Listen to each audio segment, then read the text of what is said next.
सत्संगत जी, प्यार से कहना धाम निरंकार जी। इस निराकार को देखकर मन में पहले बसाया जाए, इससे प्रेम किया जाए, तो ऐसा ही भाव संतों ने भी हमेशा समझाया कि कैसे अपने जीवन में हर समय ये कोई भी कार्य करते हुए ये भक्ति उस समय भी की जा सकती है जब कोई काम किया जाता है। ये प्रेम भी हर समय, ये प्यार भी किया जाता है तो भी वही एहसास मन में रहता है कि परमात्मा जब कण कण में है, हर एक में है, तो ये प्यार भी अपने आप स्वाभाविक हो जाता है हर पल में होने के लिए। और अगर किसी पल में भी हमें वो चिड़चिड़ापन, वो बेचैनी का एहसास है, तो वो समय है जहाँ हमें अपने अंदर झांक के देखना है कि अगर ऐसा महसूस हो रहा है तो ये हमारे अंदर का प्रेम, ये सहनशीलता, ये करुणा, दया, ये ऐसी विशाल मन को हमने कहीं खुद ही तो संकीर्ण नहीं कर लिया, और ये काम खुद पे तो फिर कुछ समय का नहीं होता। ये हर पल इस निराकार के एहसास में रह के खुद की बेहतरी के लिए एक शिक्षा जो सत्संग से भी मिलती है और सत्संग समाप्त होने के बाद भी पूरे संसार से, एक कण-कण से भी मिलती है। तो ऐसी ही शिक्षाओं को एक अपने अंदर डालकर अपने जीवन को वरदायनीय जीवन बना लें, एक हर एक के परोपकार में लगा लें। ये कोई छटाई करके एक अपने मन मुताबिक बातें और लोगों को नहीं अपनाया या एक दूर किया जाए। ये हर समय के लिए मन के भाव हो कि हर कोई अपने जीवन में भक्ति को अपनाता रहे, एक दूसरे के लिए आदर सत्कार ही मन में हो।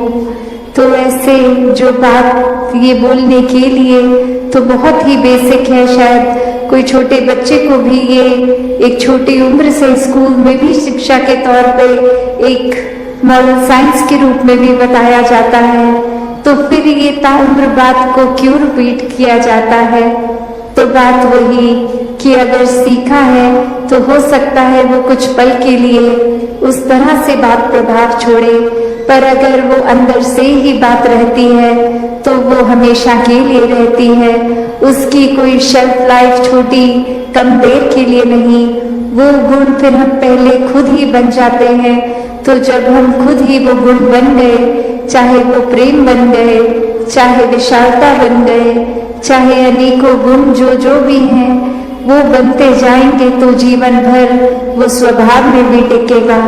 तो ऐसा ही जीवन भक्तों का रहा है कि ऊपरी ऊपरी कोई सिखाई नहीं, ये तो रोम रोम अपना इस निराकार के हवाले है और इसी में एकमिक वाली अवस्था है।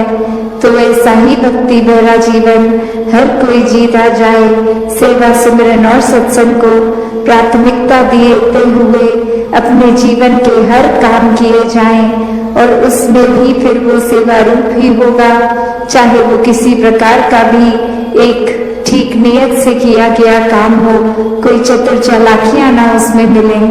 तो दातार हर एक पे कृपा करे कि हर एक के दिल और कोमल होते जाएं, हर एक के मन के भाव शुद्ध होते जाएं, हर कोई निष्काम भाव से सेवा करता जाए, एक पूरे संसार के लिए ही एक हमारा एक कंपैशन भी मन में हो, और उसी तरह फिर ये पूरे समाज के लिए, संसार के लिए अपनी कंट्रीब्यूशन वो पॉजिटिव हर कोई देता जाए कि कैसे अपने जीवन में हर तरह ये चलते ही जाना है। ये एक स्टैटिक, एक अपनी जगह थम के ये जीवन नहीं जिया जा सकता, और कैसे ये स्थिर जीवन होते हुए भी ये जो मूवमेंट की बात, कि ये चलते रहने की बात, वो बात यही कि इस निराकार, इस दातार को जीवन में बसाना होगा। इसको जानकर, इसको मन में हर समय जो बसा देते हैं, उन्हीं का जीवन फिर एक उस पेड़ की तरह जिसकी जड़ें इतनी मजबूत की अपनी जगह पे तूफान आने पे भी स्थिर, और फिर भी वो एक नदी की तरह बहते रहना, चलते रहना इसी निराकार में।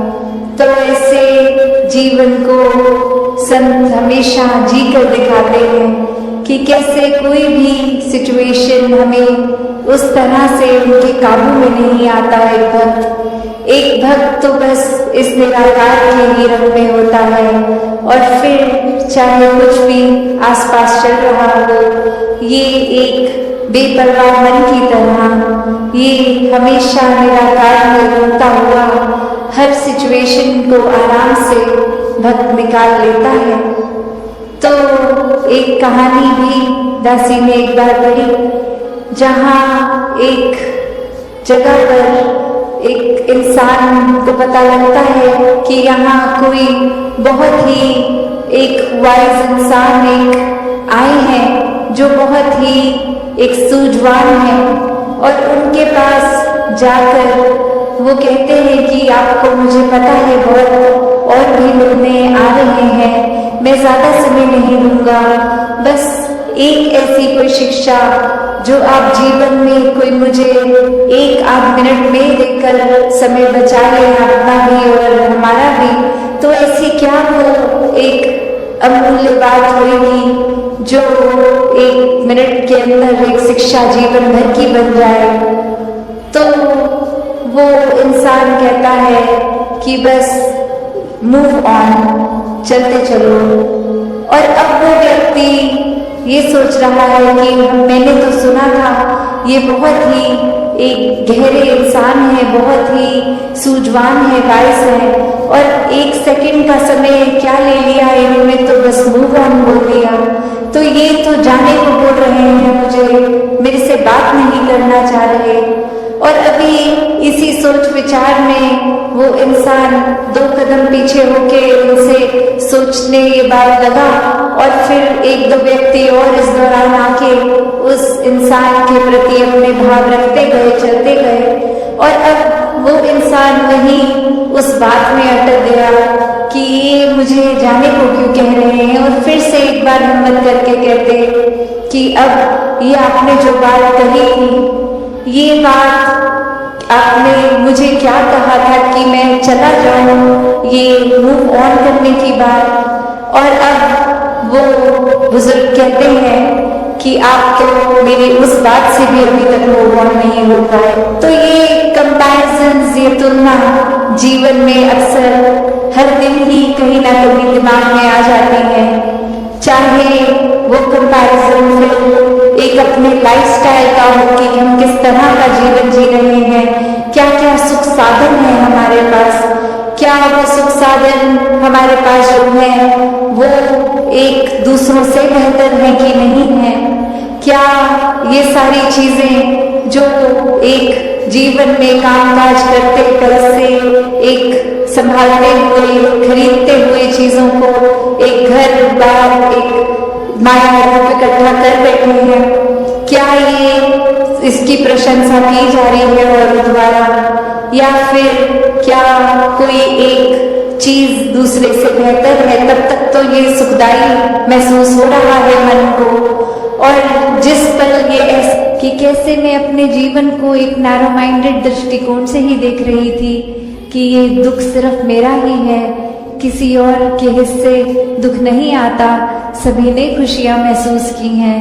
और किस तरह आज हर घर में जाके मेरी आंखें खुली कि ये नज़रिया, ये मेरी नैरो माइंडेडनेस, ये बहुत ही लिमिटेड सोच थी, और इसी वजह से एक लाजोविजन नहीं देख पा रही थी। तो कैसे एक समझाने का कहानी से भाव यही कि हर किसी के हिस्से जो है वो हर एक पे डिपेंड करता है कि हमने उस परिस्थिति का क्या करना है। एक हर एक के पास एक जैसी चीज आई है अगर, तो जो समय जीवन का मिला है, ये श्वासें मिली हैं, इसको एक प्यार के साथ काटनी है, एक सहज हो के स्थिर मन के साथ रहना है, या फिर एक बेचैनी में ही जीवन काट देना है। एक नफरतों में, उलझनों में रहकर ही एक खुद के ऊपर और ऐसे बंधन बांध लेने हैं कि फिर खुल के सांस भी नहीं आ पाई। फिर तो एक दिल से दूसरे दिल तक ये रास्ता भी नहीं। एक खुद को दीवारों में इतना बांध लिया कि हर कोई फिर ऐसा दिखता है कि ये इंसान से प्यार नहीं हो सकता, इस इंसान के प्रति हम कुछ ऐसा महसूस नहीं कर सकते, ये इंसान तो सिर्फ एक कमियों का भरा हुआ है। तो बात वही जो हमेशा में से संतों ने समझाई कि कमियां अगर देखनी ही हैं तो खुद में देखो, खुद को संवारो, और फिर ये नजरिया ऐसा बन जाएगा कि हर कोई ही बहुत ही प्यारा अपना खुद का एक रिफ्लेक्शन ही नजर आएगा। तो कैसे इस जीवन में हर कोई जो जीता है जीवन को, वो उसी भाव से कि ये एकत्व की जो आज बात हो रही है, ये परमात्मा के साथ एक होना, और फिर एक बाय प्रोडक्ट की तरह पूरे संसार के हर मनुष्य, पूरी कुदरत के साथ ये एकत्व हो जाता है। फिर ये अवस्था आ जाती है कि मन में फिर हर जगह ही चाहों और ये खूबसूरती, ये अपनेपन का भाव आ जाता है। फिर कोई भी पराया नहीं है, किसी के प्रति ये बुरे भाव नहीं आते। ये मन हमेशा फिर हर एक के प्रति एक आदर सत्कार से रहता है। तो ये जीवन, ये सांसें हर एक को मिली हैं, हर एक अपनी तरह ही जी रहा है। तो ये चुनाव हमारा कि हमने अपने जीवन को कैसे जीना है। एक ये आज़ादी हर एक के पास है कि जिस तरह का भी जीवन जीना चाहे हर कोई जी सकता है। पर बात वही कि ये सांसें जो इतनी अनमोल हैं, इनको गंवाना है या फिर इनके हर एक सांस में एक एक सांस को अच्छी तरह इनका सदुपयोग करके जीना है। तो बात वही आती है कि ये संसार एक इतना सुंदर इस परमात्मा ने दिया। सात संगत जी, दान निरंकार जी।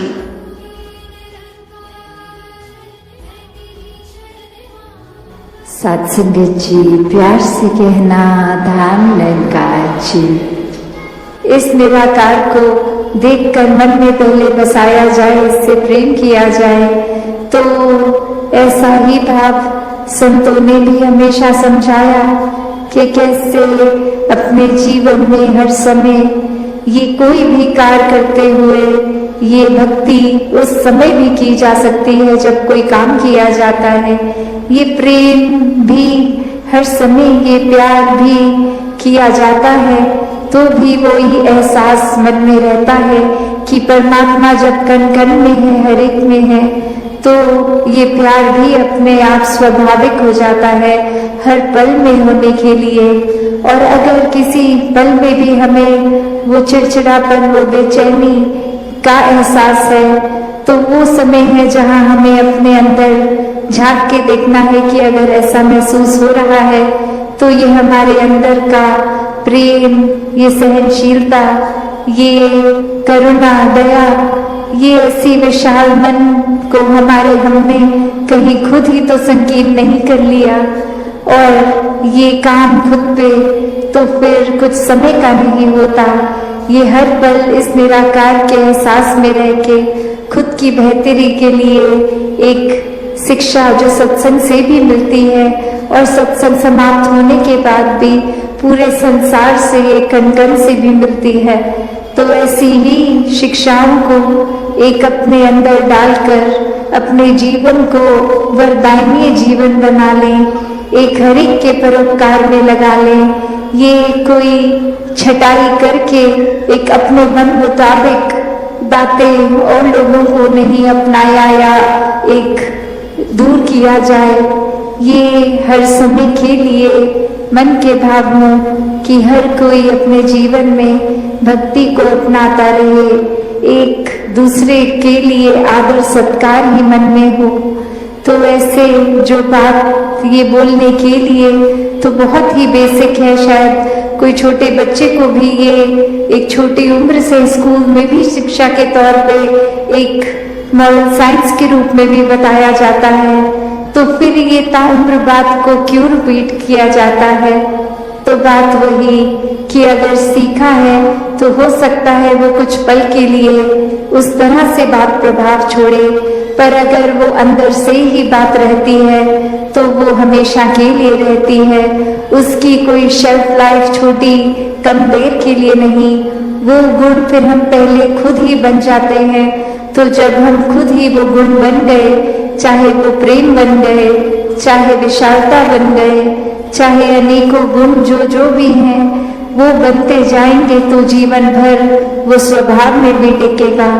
तो ऐसा ही जीवन भक्तों का रहा है कि ऊपरी ऊपरी कोई सिखाई नहीं, ये तो रोम रोम अपना इस निराकार के हवाले है और इसी में इकमिक वाली अवस्था है। तो ऐसा ही भक्ति भरा जीवन हर कोई जीता जाए, सेवा सिमरन और सत्संग को प्राथमिकता देते हुए अपने जीवन के हर काम किए जाएं और उसमें भी फिर वो सेवा रूप ही होगा, चाहे वो किसी प्रकार का भी एक ठीक नियत से किया गया काम हो, कोई चतुर चालाकियां ना उसमें मिले।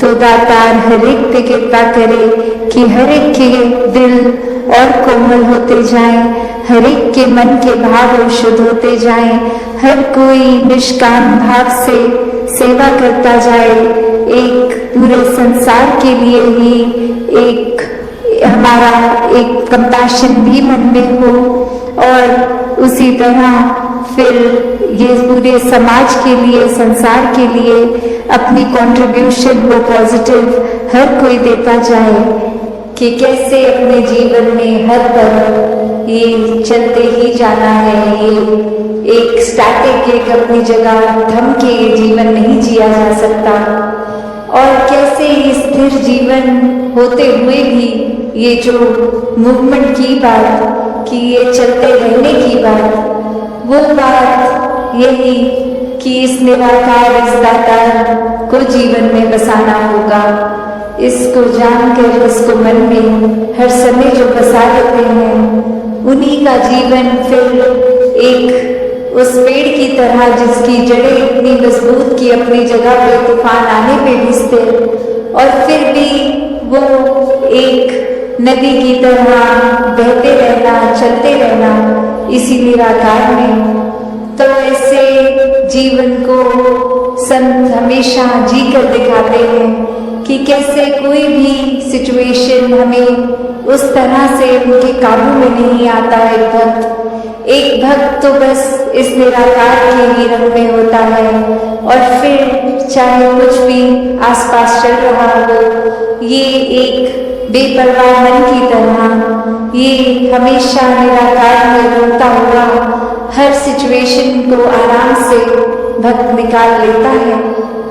तो एक कहानी भी दासी ने एक बार पढ़ी, जहाँ एक जगह पर एक इंसान को पता लगता है कि यहाँ कोई बहुत ही एक वाइज इंसान एक आए हैं जो बहुत ही एक सूझवान है और उनके पास जाकर वो कहते हैं कि आपको मुझे पता है बहुत और भी मिलने आ रहे हैं, मैं ज़्यादा समय नहीं लूँगा, बस एक ऐसी कोई शिक्षा जो आप जीवन में कोई मुझे 1-8 मिनट में देकर समय बचा लें, अपना भी और हमारा भी। तो ऐसी क्या वो एक अमूल्य बात होगी जो 1 मिनट के अंदर एक शिक्षा जीवन भर की बन जाए।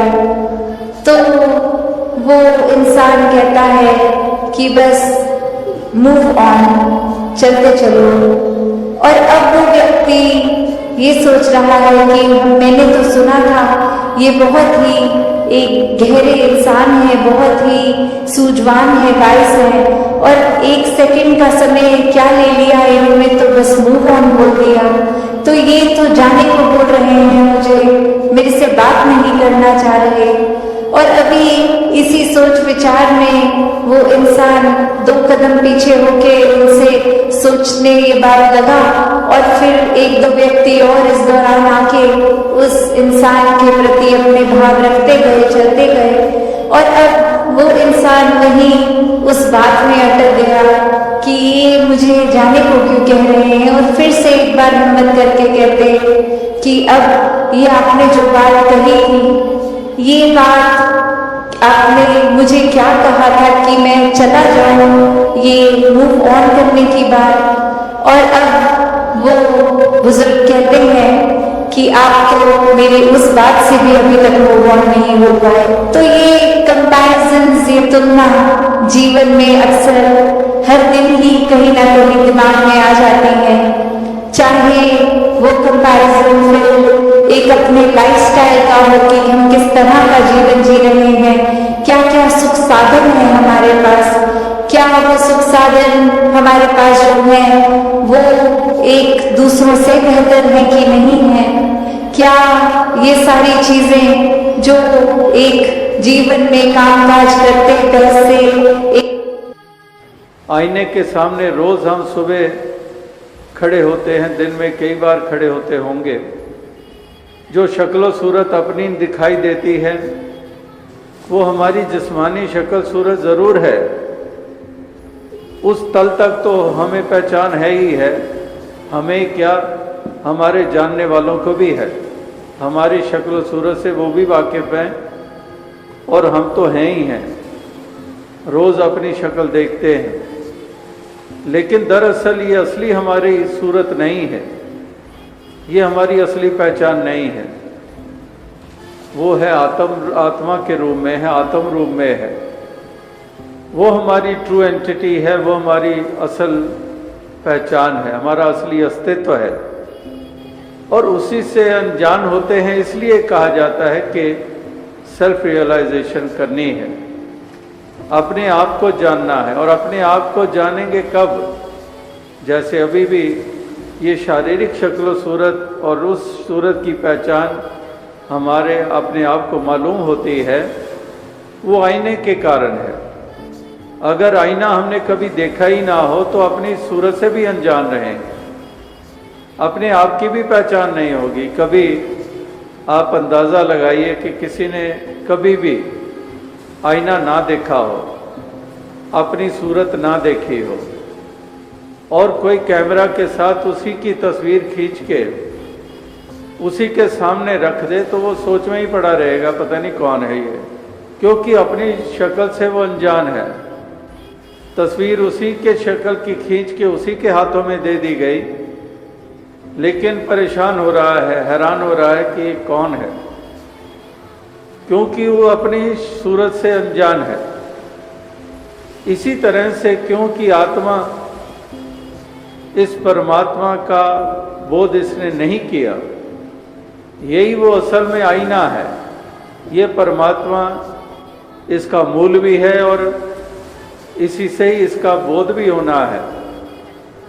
इसलिए जब सेल्फ रियलाइजेशन की बात होती है तो अगला शब्द है कि थ्रू गॉड रियलाइजेशन, कि परमात्मा को जानकर ही अपने आप की पहचान होगी। एक सागर और कतरे की मिसाल अक्सर दी जाती है कि अगर कतरे ने कभी सागर ही नहीं देखा है तो वो अपने आप को उस मायने में समझ नहीं पाएगा।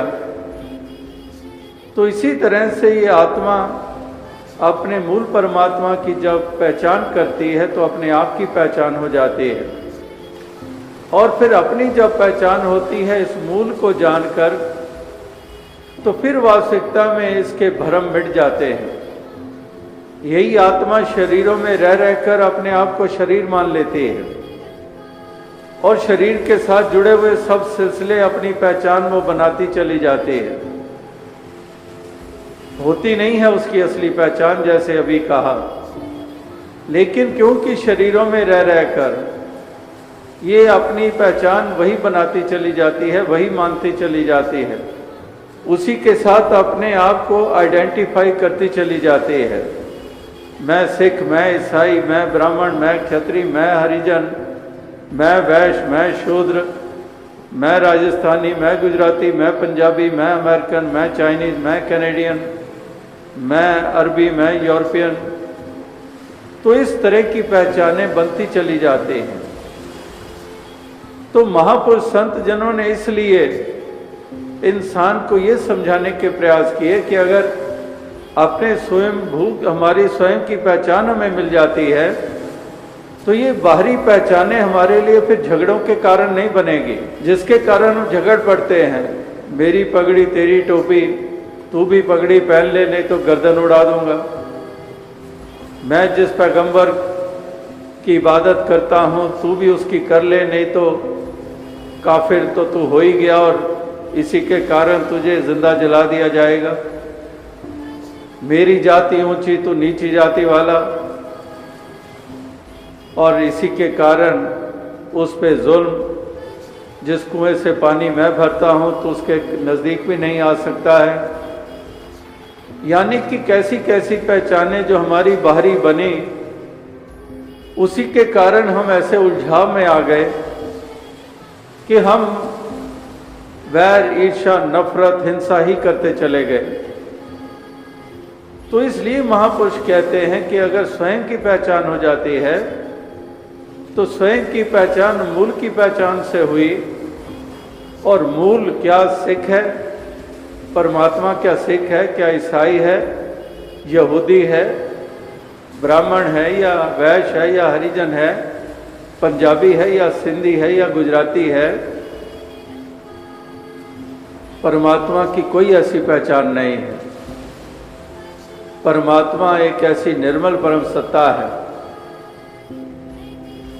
जैसे सूर्य और सूर्य की किरणें, जब सूर्य की कोई जाति नहीं तो किरणों की कहाँ से आ गई। इसी तरह से जब इस मूल परमात्मा की कोई जाति नहीं है तो फिर आत्मा की कहाँ से आ गई। तो ये एक जानना बहुत ज़रूरी है। इसीलिए दीवारें गिरेंगी। यहाँ पर भी आप देख रहे हैं जो मिशन का नारा लगातार ये चल रहा है कि the world without walls bridging humanity, ये दीवार रहित संसार। तो ये दीवारें यही हैं जिसका दास ने अभी जिक्र किया। जाति की दीवार, मज़हब की दीवार, संस्कृतियों की दीवार, कल्चर्स की दीवार, भाषाओं की दीवार, प्रांतीयवाद की दीवार, मुल्कों की दीवार, ऐसी ऐसी दीवारें ये इसी इंसान के द्वारा खड़ी की गई हैं, परमात्मा के द्वारा नहीं। अगर जन्म मालिक देता है तो पहले ही कोई हमारा सिख होने का चिन्ह लगा के साथ भेजता, एक कोई क्रिश्चियन होने का क्रॉस साथ ही लगा के भेजता, कोई और पहचानें जो हमारे बना रखी हैं वो सब पहचान साथ ही डाल कर देता। मालिक ने तो हमें इंसान बनाया, कि मालिक ने तो हमें केवल इंसान बनाया, हमने कहीं हिंदू कहीं मुसलमान बनाया। कुदरत ने तो बख्शी थी हमें एक ही धरती, हमने ही कहीं भारत कहीं ईरान बनाया। तो वास्तविकता में ये धरती भी मालिक ने एक ही बख्शी थी, लेकिन हम बढ़ते चले गए, टुकड़ों में बढ़ते चले गए, और ये जितनी रेखाएं खींचते चले गए उतने विभाजन होते चले गए, उनकी दूरियां वो बढ़ती चली गई, और उन्हीं के कारण हम इंसान होकर अपने ही जोनी वाले यानी कि अपने ही फेलो बीइंग्स, उन्हीं के साथ नफरत, उन्हीं पे जुल्म ढाना शुरू कर दिया। तो यही एक कारण है ऐसा जो आज हम संसार की दुर्दशा देख रहे हैं। तो आज जो पैगाम दिया गया वो यही दिया गया कि अपना मूल पहचान, कि अपने मूल की पहचान कर, अपने आप की पहचान, और ये पहचान अपनी स्थापित कर। और ये तेरी पहचान जब स्थापित हो जाएगी, फिर चाहे पगड़ी है चाहे टोपी है, इससे कोई सरोकार नहीं है। फिर हजरत मोहम्मद साहब की जय बुलाता है या राम जी की जय बुलाता है, इससे कोई सरोकार नहीं है। फिर नीले ओढ़े हुए हैं या सफ़ेद ओढ़े हुए हैं, कोई भी लिबास किसी की रंग का पहना हुआ है, फिर इससे कोई सरोकार नहीं है। संस्कृत बोलता है या फारसी बोलता है या उर्दू बोलता है, इससे कोई सरोकार नहीं। ये सारी सब चीज़ें, ये सारी जो पहचाने हैं, ये सारे जो अस्तित्व हैं, ये फिर धूमिल पड़ जाते हैं। फिर प्रोमिनेंटली वो आत्म भाव हमारा प्रबल हो जाता है, और वही आत्म भाव की एक नूर है, सबके अंदर नर है, चाहे नारी है, ब्राह्मण क्षत्रिय वैश्य हरिजन, एक खलकत सारी है कि एक नूर ते सब जग उपजा, कौन भले को मंदे लोगा, भरम न भूलो भाई, खालक खलक खलक में खालक पूरे और सर्वथाई। कि कुआं तो एक है, पानी भरे अनेक, बर्तनों में भेद है पर पानी सब में एक। कि वाकई ही एक ही है जो सब घट में है, हर घट में है। माटी एक अनेक भांति कर साजी साजन हारे, ना किच पोच माटी के भांडे, ना किच पोच कुम्हारे। कि कुम्हार भी जिसके हाथों ने ये सुराही, ये घड़े बनाए हैं, अलग अलग आकार दिए हैं, अलग अलग रूप दिए हैं, वो कुम्हार भी एक ही है। उसी के हाथों ने सुराही बनाई, उसी के हाथों ने घड़ा बनाया, गागर बनाई। और मट्टी का इस्तेमाल, मट्टी भी एक ही इस्तेमाल की। कि कुम्हार भी एक और मट्टी भी एक, माटी एक अनेक भांति कर साजी साजन हारे। कि सब में 5 तत्व लगे हुए हैं, 5 तत्व का पुतला नानक में रोना है। कि सारे ही 5 तत्व के पुतले हैं, कॉमन 5 एलिमेंट्स। इसकी कॉम्पोजिशन है जो हमारी फिजिकल फॉर्म्स, हमारे ये जो जिस्म है, ये 5 तत्वों से बने हुए हैं। तो यही मट्टी है। माटी एक अनेक भांति कर, अनेकों रूपों से इसने कितनी शक्ल सूरत बना डाली। एक की शक्ल दूसरे के साथ नहीं मिलती है, एक की शक्ल दूसरे के साथ कहीं पर थोड़ी रिजेम्बलेंस होती है। सामने से देखते हैं, कहते हैं बिल्कुल हूबहू वैसा ही है, लेकिन थोड़ा सा साइड पे जाते हैं तो उसका साइड का प्रोफाइल कुछ और बता रहा होता है, वहाँ बिल्कुल फर्क होता है। नाक किसी और तरह का है, उस पहले वाले से नहीं मिल रहा। अंगूठों के निशान एक दूसरे से मिलते नहीं हैं। करोड़ों करोड़ों लोग इस धरती पे हैं, एक के अंगूठे के निशान, इंप्रेशन दूसरे के साथ नहीं मिलते हैं। तो अंतर ही अंतर है। तो ये कैसा कुम्हार है कि कितनी इसने मूर्तें घड़ी, और उसमें कैसी वैरायटी, कि कैसे कैसी शक्ल सूरतें इसने बनाई हैं। तो महापुरुष इस बात के ऊपर जोर देते हैं कि ये अनेकता के रूप में ये सृजना करता है जरूर, लेकिन एकता का महत्व है इस अनेकता के होते हुए। और वो तभी संभव होगा जब हम उस एक कॉमन, एक जगह पर आकर हम खड़े हो जाएंगे। और वो कॉमन वही एक जगह है, एक परमात्मा और इसकी अंश आत्मा। बाकी सब अनेकता के रूप में है। ये सारे ही भिन्न भिन्न रंग रूप वाले हैं, भिन्न भिन्न भाषाओं वाले हैं, और यही अनेकता हमें उलझा देती है। और उलझा देती है ऐसा कि कभी भी एकता के सूत्र में बंध नहीं पाते हैं। और क्योंकि एकता के सूत्र में बंध नहीं पाते हैं, इसलिए ये हाहाकार, ये मार काट, ये जुल्म और सितम, और इसी धरती को नरक का रूप देते चले जाते हैं। तो आज भी यहाँ पर महापुरुष यही जतन, यही प्रयास कर रहे थे कि हम इसकी तरफ गौर करें। जो असल में महापुरुषों के पैगाम थे उसकी तरफ कान धरें, वो समझे जो महापुरुषों ने समझाने के प्रयास किए, वो हम जाने, जो जानने से हमारे तमाम भ्रम भ्रांतियाँ मिट जाएंगी, जिसके कारण लोक और परलोक के बंधन कट जाएंगे, जिसके कारण आत्मा भी अपने निज घर की प्राप्ति कर लेगी, और जिसके कारण इस लोक के सफर को हम नफरत नहीं, वैर नहीं, ईर्ष्या नहीं, बल्कि प्यार के साथ इस सफ़र को तय करेंगे, जहाँ एक दूसरे को गले लगाएंगे। एक वसुधैव कुटुंबकम की भावना वो हमारी बन जाएगी कि सारी वसुधा के ऊपर बसने वाले तमाम लोग एक परिवार का हिस्सा हैं, एक कुंबे, एक कुटुंब का हिस्सा हैं, जिसका मैं भी हिस्सा हूँ। तो एक ही कुटुंब, एक ही परिवार, वसुधैव कुटुंबकम, कुटुंब परिवार, सारी वसुधा, धरती के ऊपर बसने वाले तमाम एक ही कुटुंब परिवार का अंग है। तो इसलिए वहाँ पर एक अपनेपन का भाव प्रबल हो गया है। एक दूसरे में एक दूसरे के अक्स देख रहे हैं और किसी को पराया, किसी को बेगाना करके देख नहीं रहे हैं। इसीलिए जब संतों का जिक्र आता है तो शब्द साथ में जुड़ जाता है कि समदृष्टि, एक समदृष्टि वाले होते हैं।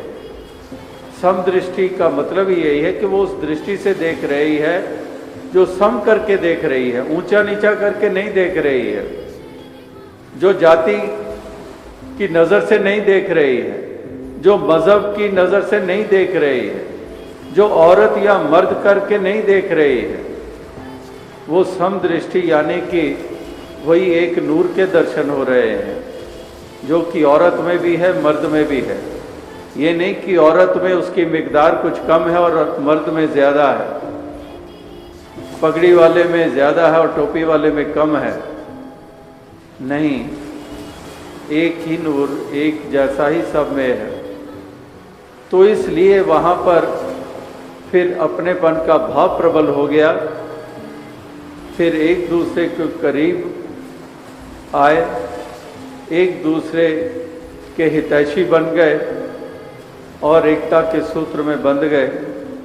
यानी कि अनेकता होते हुए भी एकता के सूत्र में तभी हम बंध सकते हैं, वरना तो अनेकता ने पहले भी उलझाया और अभी भी ये उलझा ही रही है। यही अनेकता हमारे लिए झगड़ों का कारण बनी हुई है।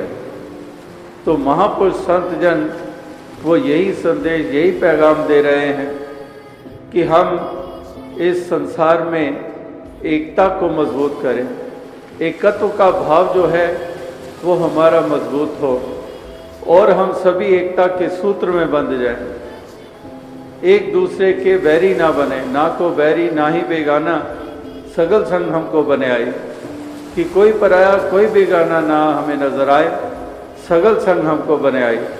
सगल कहते हैं कि सब के सब से मेरी बने आई, क्योंकि सब में साचा एको सोई, कि सब में एक ही वास कर रहा है। और क्योंकि एक ही वास कर रहा है तो इसलिए सगल सबका ही एक भलाई की कामना हो रही है, सबको अपना जाना जा रहा है। तो ना को बैरी ना ही बेगाना, सगल संग हमको बने आई। तो इस प्रकार से ये चारों तरफ एक भाईचारे की भावना जो है ये मजबूत हो जाएगी। एक विश्व भाईचारा, मानव भाईचारा, मानव एकता, यूनिवर्सल ब्रदरहुड, मानव एकता, भाईचारे की भावना। तो इसको ही मजबूती देना है, मिलजुल कर रहना है। थोड़ी सी घड़ियां ये हमें मिली हैं जीने के लिए, एक थोड़े से ही श्वास मालिक ने बख्शे हैं। ये हमेशा चलते नहीं रहेंगे, ये हमेशा कभी भी किसी के नहीं चलते रहे हैं। ये श्वासों की लड़ी टूटती ही टूटती है, देर सवेर, और किसी को पता नहीं है कि कब तक चलेंगी। होने को 100 बरस और जी जाएं और होने को सड़क भी ना पार कर पाए, होने को अपनी बात पूरी मुकम्मल भी ना कर पाए। क्या भरोसा है जिंदगानी का, आदमी बुलबुला है पानी का। तो इतनी सीमित से जीवन मालिक ने बख्शा है, इतने सीमित से श्वास हमें बख्शे हैं, तो क्यों ना हम इन श्वासों को प्यार के साथ बिताएं। क्यों हम झगड़े, वैर, ईर्ष्या, नफरत के साथ इस उम्र इन अमोलक श्वासों को का मोल डाल रहे हैं? क्या एक ठीकरे, एक कौड़ी मोल डाल रहे हैं, एक वैर, ईर्ष्या, नफरत करते हुए इस तमाम उम्र को बिता देते हैं। और प्यार करने के लिए एक उम्र भी कम है, लेकिन हम तमाम अपने सांस इन्हीं संकीर्णताओं में, इन्हीं खुदगर्जियों में, इन्हीं टकराव में, इन्हीं जलन हर्षो हिवस में हम बिता देते हैं।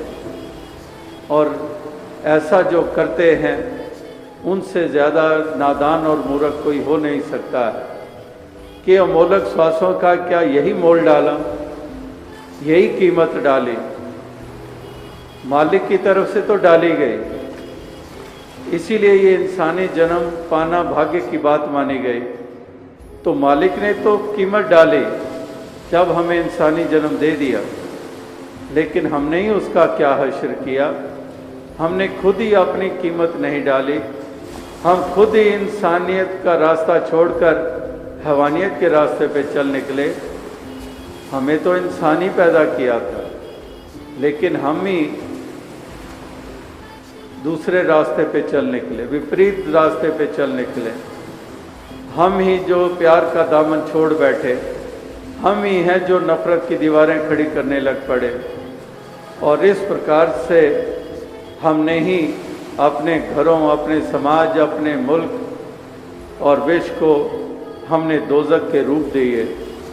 ये हमारे द्वारा ही है, इंसानों के द्वारा ही, बंदों के द्वारा ही है।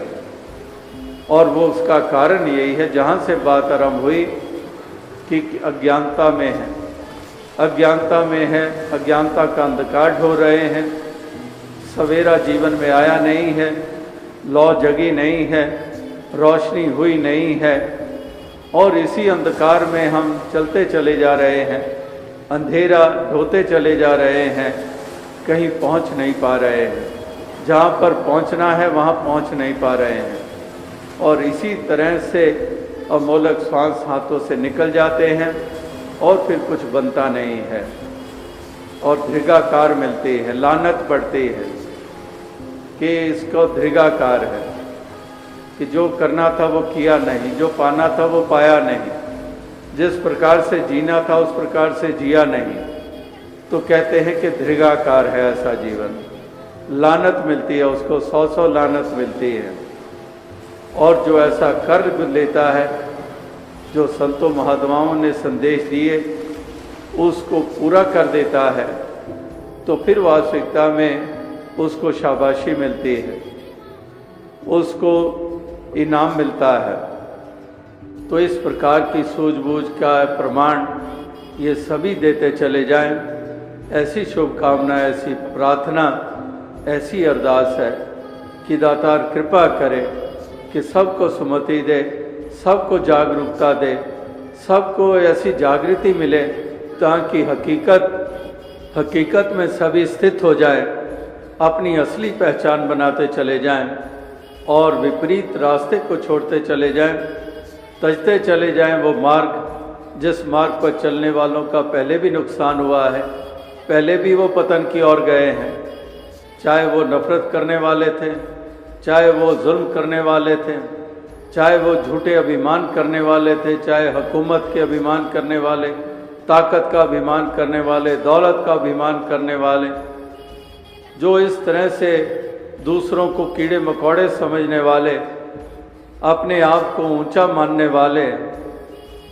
हालांकि साथ ही साथ समय इतिहास बता भी रहा है, महापुरुषों के वचन भी बता रहे हैं कि रास्ते में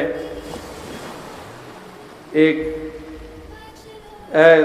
घोड़सवारों, रास्ते में कुछ देर रुका करो, रास्ते में खंडर भी होंगे, कि रास्ते में खंडर भी होंगे, घुड़सवारों थोड़ी देर वहाँ रुका करो।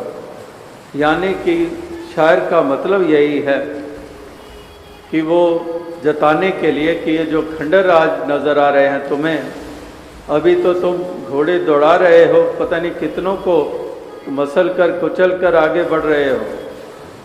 ज़रा ठहरो और देखो कि वो भी कभी महल थे जो आज खंडर बने हुए हैं, और उन महलों में रहने वाले भी तुम्हारी तरह ही घोड़े दौड़ाते थे। ना वो घोड़े रहे, ना वो सवार रहे, ना महल रहे, कुछ भी नहीं रहा। माटी कोड़ा, माटी जोड़ा, माटी के असवार के सब मट्टी ही थी और मट्टी में ही मिल गई। खाक के पुतले खाक की ढेरी में तब्दील हो गए, तो ये झूठे अभिमान काहे को करते चले जा रहे हो? ये किस लिए ये झूठे अहंकार करते चले जा रहे हो? तो इस अहंकार को तज दो, एक विनम्रता को धारण कर लो।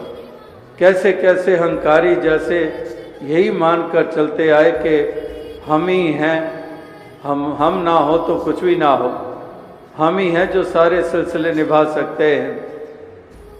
तो इस तरह से कैसे कैसे अहंकार करने वाले ये संसार में भरे पड़े हैं। जैसे दास ने पहले कहा कि जाति का भी अहंकार करने वाले, मज़हब का अहंकार करने वाले, विद्या का अहंकार करने वाले, दौलत का अभिमान करने वाले, इल्मों का अभिमान करने वाले, कितने कितने अहंकार और अभिमान करने वाले संसार में भरे पड़े हैं।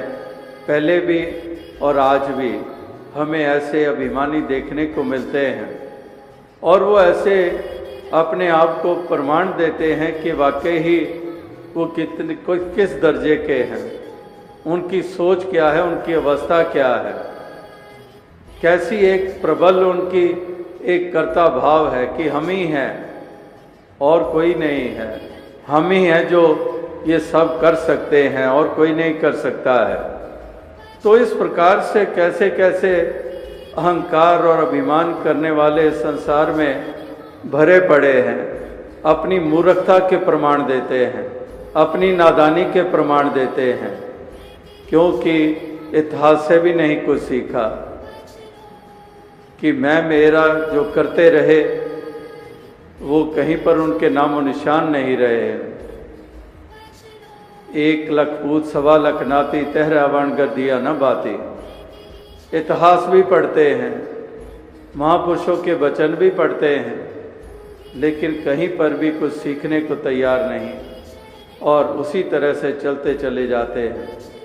तो अब साथ संगत यही अरदास, यही प्रार्थना कि दातार कृपा करे, सभी को ऐसी शक्ति, ऐसी सामर्थ्य दे, ऐसी जागृति दे, ऐसी तौफीक दे, ताकि सभी अपने संसार में आए हुए को सफल करें, ये नाता अपना परमात्मा से जोड़े, आत्मा इस परमात्मा का बोध हासिल करे, अपनी असली पहचान बनाए, और सारी दीवारों को गिराकर एक मिलवर्तन के भाव से युक्त होकर, एक भाईचारे की भावना से युक्त होकर सभी प्यार के साथ इस संसार में जीते चले जाएं, एक दूसरे के हितैषी बनकर, एक दूसरे के काम आते हुए, एक दूसरे का भला मांगते और भला करते हुए, इस तरह से एक सच्चे इंसान होने की पहचान बनाते चले जाएं, एक सच्चे धर्मी होने की पहचान बनाते चले जाएं, एक सच्ची इबादत और बंदगी करने वाले बनते चले जाएं। ऐसी शुभकामना अरदास के साथ दास साहब से इजाज़त चाहेगा। साथ संगत जी धन्य। सहारा केवल सतगुरु। आशा करता हूँ साथ संगत जी निरंकार की कृपा से आप सभी अच्छे होंगे, स्वस्थ होंगे।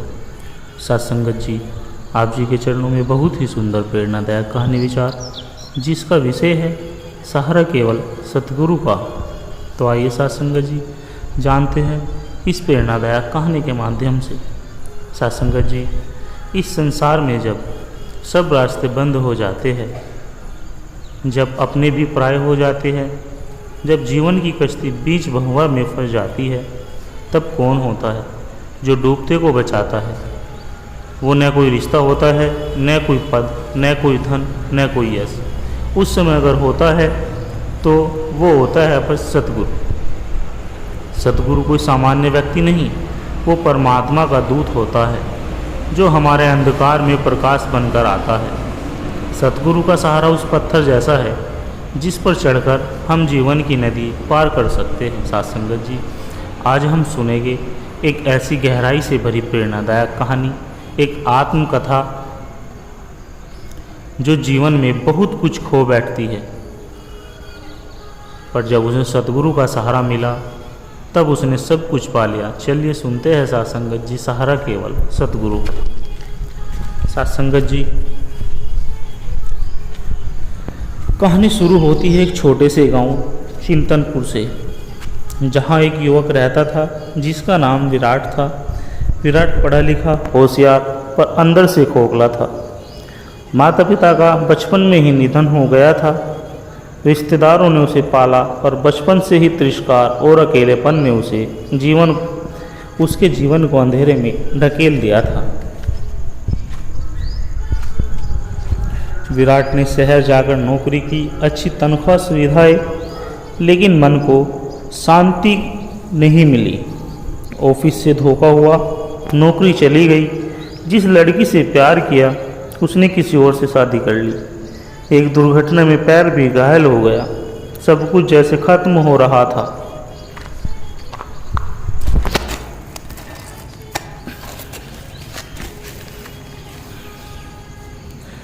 भगवान भी नहीं है। विराट ने एक रात आसमान की ओर देखा और कहा।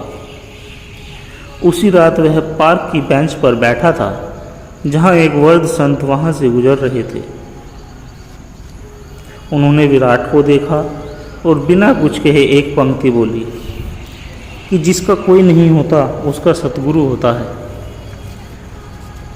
विराट उन शब्दों से विचलित हो उठा। अगले दिन उसने उसी वृद्ध को ढूंढा और उसने पूछा, क्या आपने मुझे ऐसे ही कहा था या कोई अर्थ था? वृद्ध मुस्कुराकर बोले, मैं एक साधारण व्यक्ति नहीं, एक सत्संग प्रेमी हूँ। जिस स्थान पर सतगुरु का नाम चलता है वहाँ चलो, वहाँ तुम्हें तुम्हारा उत्तर मिल जाएगा। विराट ने पहली बार सत्संग में गया। वहाँ कोई उपदेश नहीं, कोई डराने वाली बात नहीं, बस प्रेम था, सच्चाई थी और वो था ज्ञान का प्रकाश। सतगुरु महाराज की वाणी जैसे उसके जले हुए जीवन पर शीतल बनकर बरस पड़ी। सतगुरु ने उसे ज्ञान दिया, बताया कि तू आत्मा है, शरीर नहीं। संसार एक रंगमंच है और तू अभिनेता है। दुख और सुख दोनों आएंगे, पर तू उनसे परे है। विराट ने अपने जीवन में पहली बार एक दिव्यता को महसूस किया, जिसे वह अब तक केवल कल्पना समझता था। और वह दूसरों की मदद करने लगा। जहाँ पहले वह अपने दुखों में डूबा रहता था, अब वह दूसरों के आंसू पोंछता था। साथ संगत जी, एक दिन उसके गांव में महामारी फैल गई। लोग डरे हुए थे, एक दूसरे से भाग रहे थे। विराट ने सतगुरु से प्रेम किया।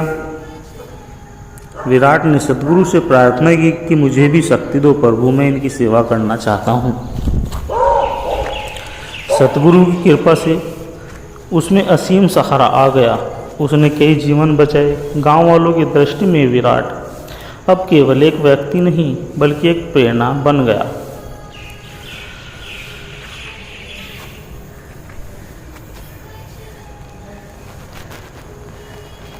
एक दिन सतगुरु ने विराट से पूछा, अब तुझे कैसा लगता है? विराट की आंखों में आंसू थे, पर यह आंसू दुख के नहीं, अनुभव के थे। वह बोला, मेरे जीवन में मेरा साथ सबने छोड़ा, पर जब सब कुछ भी नहीं था तब केवल आपका सहारा था, और वही सहारा मेरी जिंदगी का सबसे बड़ा आधार बन गया।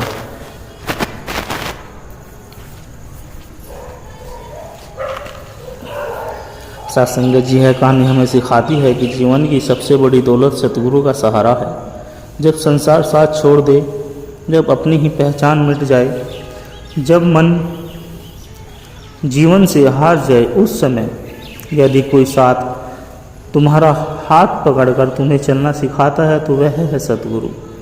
तो साथ संगत जी, इस कहानी के माध्यम से पढ़ ले कि हम सतगुरु पर विश्वास रखें, उनके सहारे को न भूलें, क्योंकि संसार छूटे पर सतगुरु न छूटे। यही जीवन की असली विजय है। साथ संगत जी, प्राचीन भारत का एक राज्य था जिसका नाम शांतग्राम था। वहाँ का राजा वीरेंद्र देव था, बहादुर, निडर और ज्ञान का प्यासा। उसकी ख्याति दूर दूर तक थी। राज्य समृद्ध था, प्रजा प्रसन्न थी, लेकिन राजा का मन व्याकुल रहता था। उसका एक सपना था कि अमर ज्ञान प्राप्त करना। वेद पुराण उपनिषद सब पढ़ डाले, ऋषियों से भी भेंट की, पर आत्मा की शांति नहीं मिली। एक बार दरबार में सभा लगी। विद्वान बोले, राजन आप तो विद्वान हो, आपकी खोज अब तक सफल क्यों नहीं हुई? राजा बोला, शब्द पढ़े पर अर्थ नहीं मिला। मैं जानना चाहता हूँ आत्मा क्या है, परमात्मा क्या है, और सबसे अधिक कौन है जो मुझे इस अज्ञान से निकाल सके। एक रात राजन को सौपन आया। सौपन में उसने देखा रावण सिंहासन पर बैठा है। उसके 10 सिर गंभीरता से बोल रहे हैं। एक सिर बोला, मैंने शिव की भक्ति की, फिर भी मेरा अहंकार मुझे ले डूबा। दूसरा बोला, मेरे पास ज्ञान था, शक्ति थी, पर सद्गुरु नहीं था।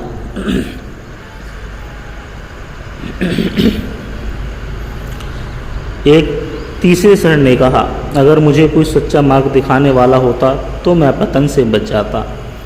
राजा घबरा गया। रावण की मूर्ति मृदु स्वर में बोली, सुन हे वीरेंद्र, तेरा भी अंत मेरे जैसा होगा।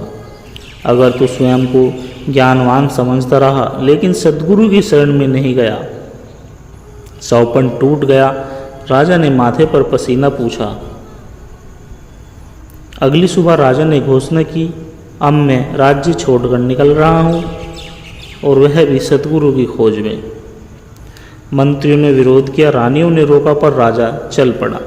कई वर्षों तक वो जंगलों, तीर्थों, गुफाओं, आश्रमों में घूमता रहा। बड़े बड़े ऋषि मुनियों से मिला, योगियों से मिला, पर कोई ऐसा नहीं मिला जिसके दर्शन मात्र से अंतर में क्रांति हो जाए। राजा थक गया था, शरीर दुर्बल, पर आत्मा अभी भी जागी हुई थी।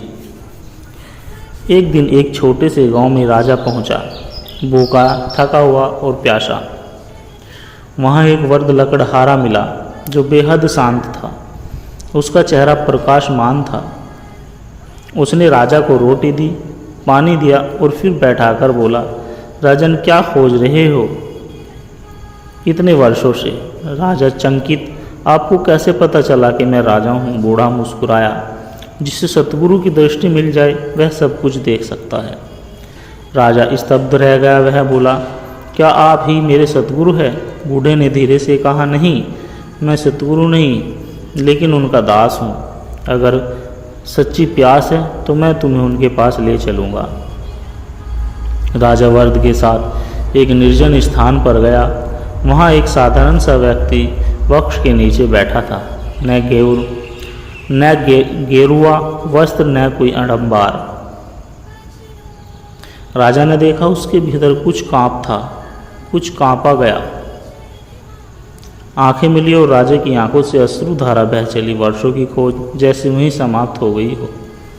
राजा ने कुछ नहीं कहा, केवल मुस्कुराए।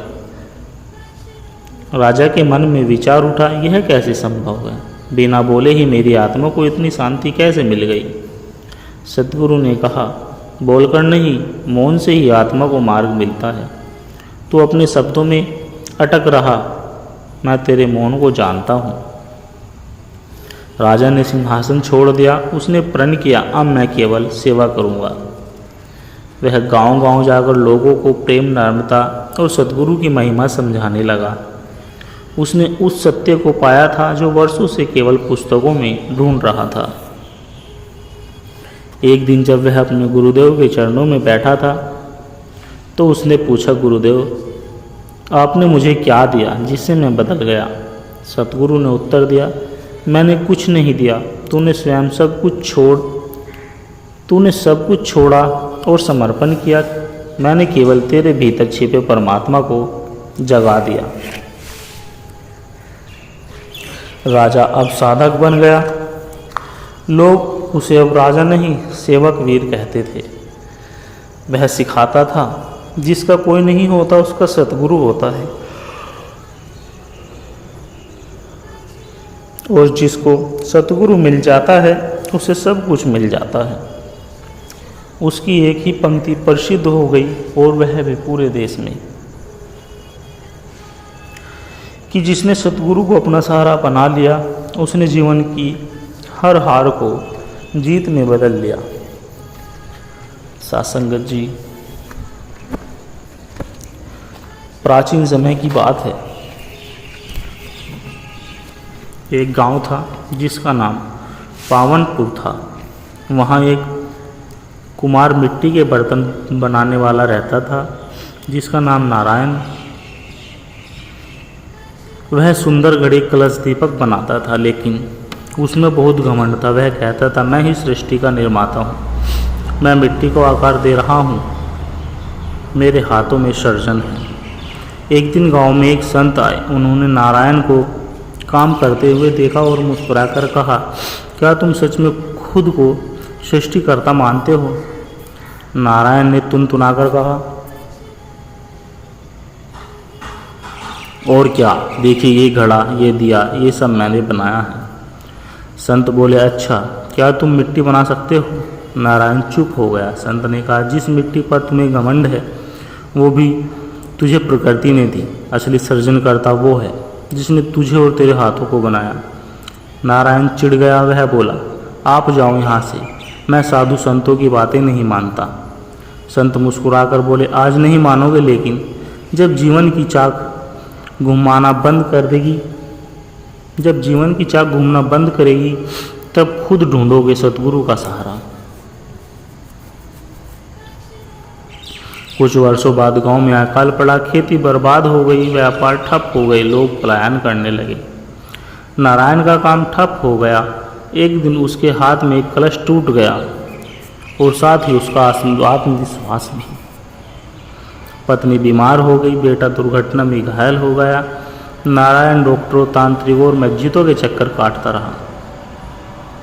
एक रात बहुत तेज बारिश हो रही थी, छत टपक रही थी। नारायण मिट्टी के अधूरे बर्तनों के बीच बैठा था। आंखों में आंसू थे और चिल्लाया, अगर कोई है ऊपर तो मेरी सुन क्यों नहीं रहा? मैं तो सब कुछ हार गया। उस रात उसी गांव में फिर वही संत लौटे। किसी ने बताया कि अब नारायण बिल्कुल टूट चुका है। संत उनके घर पहुंचे, उसे रोते देखा। उन्होंने कहा, नारायण अब तैयार हो? नारायण सिर झुकाकर बोला, अब मेरे पास खोने को कुछ नहीं बचा। संत ने उत्तर दिया, जब सब छिन जाता है तब सतगुरु कृपा की शुरुआत होती है। संत नारायण को एक छोटी सी कुटिया में ले गया। वहाँ कोई चमत्कार नहीं हुआ, न कोई बड़ी सभा, न कोई मंत्र, सिर्फ मौन था। सिर्फ एक वृद्ध पुरुष आए जिन्होंने सब सतगुरु बाबा कहते थे। उन्होंने नारायण की आंखों में देखा और कहा, जिस मिट्टी से तू बर्तन बनाता था, अब मैं तुझे आत्मा का दीपक बनाऊंगा।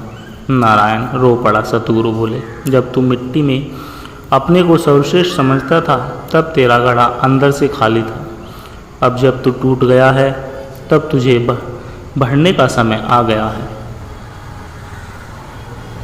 नारायण ने अब जीवन को सतगुरु की दृष्टि से देखना शुरू किया। वह कहता, अब मैं बर्तन नहीं बनाता, अब मैं प्रेम बनाता हूँ, सेवा बनाता हूँ, नम्रता बनाता हूँ। गांव के लोग आश्चर्यचकित थे।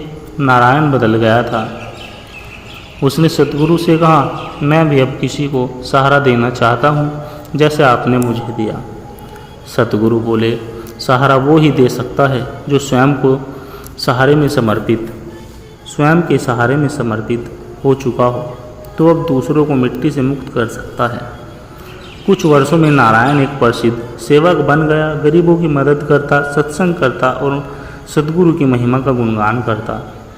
उसकी एक ही बात सबको छू जाती कि मिट्टी का घड़ा तब तक मजबूत नहीं बनता जब तक अग्नि की भट्टी में न जले, और आत्मा तब तक मुक्त नहीं होती जब तक सतगुरु की कृपा की भट्टी में न पके।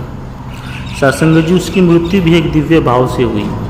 अंत समय में उसने बस इतना कहा, अब जीवन की चाक रुक रही है, लेकिन मेरा आत्मा रूपी दीपक सतगुरु ने जलाकर अनंत कर दिया है। सत्संग जी, मिट्टी के बर्तन तो हर कोई बनाता है, लेकिन आत्मा का दीपक केवल सतगुरु जला सकते हैं। जीवन की सारी मेहनत, ज्ञान और अनुभव अधूरे हैं यदि सतगुरु का सहारा न मिले। जब घमंड टूटता है तब आत्मा का निर्माण शुरू होता है, और जब आत्मा बन जाती है तब वही व्यक्ति दूसरों के लिए सहारा बन जाता है, और वह भी सतगुरु की कृपा से। सत्संगत जी दास के द्वारा कहे गए प्रेरणादायक कहानी विचार यदि आप जी को अच्छे लगे हो तो वीडियो को लाइक करें, शेयर करें, तो कमेंट में धन निरंकार जी जरूर लिखें। और दास को आशीर्वाद देके हर रोज़ आप जी के चरणों में ऐसे ही प्रेरणादायक कहानी विचार लेकर आता रहूं। और सत्संगत जी आप जी के चरणों में दास की प्यार भरी विनती है कि दास के चैनल सोना इंस्पायर विचार को सब्सक्राइब जरूर कर दे। सत्संगत जी प्यार से कहना, धन निरंकार जी